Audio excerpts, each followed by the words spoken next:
আজকে দেখছি আমার একটা ভাই ওদের ছাদে ঘুড়ি ওড়াচ্ছে, আর দেখি ওপরে আরো একটা ঘুড়ি আছে, আর এরা ঘুড়ি ওড়াচ্ছে কিন্তু পেচ খেলতে পারছে না। আর ওদের ঘুড়ি ওড়ানো দেখে আমারও ঘুড়ি ওড়াতে ইচ্ছা হলো, কিন্তু আমার কাছে ঘুড়ি নেই। তাই আমার ওই ভাইটারে ডেকে ওর কাছ থেকে 3টে মতন ঘুড়ি নিয়ে দেখি ওর ঘুড়িগুলোর অবস্থা অনেক খারাপ, আর তোমরা দেখতেই পাচ্ছ ঘুড়ির কিরকম অবস্থা। তাই ঘুড়িটারে ভালো করে ঠিক করতে হচ্ছে, আর তোমরা দেখো এত খারাপ ঘুড়িটারে কিভাবে ঠিক করছি।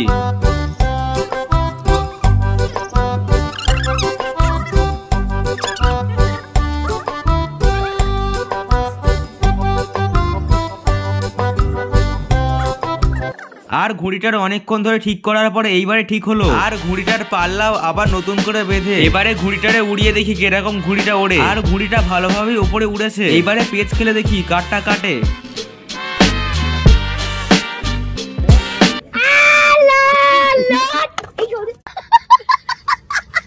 আর এই ছেঁড়া ঘুড়িটা উড়িয়ে কার ঘুড়িটা কাটলো দেখতেই পাচ্ছ। আর এখন ঘুড়িটা আমি আস্তে আস্তে নামাই। আর তোমরা যারা এই ব্লগটা লাস্ট পর্যন্ত দেখেছো তোমরা একটু কমেন্টে নিজের নাম লিখে যেও।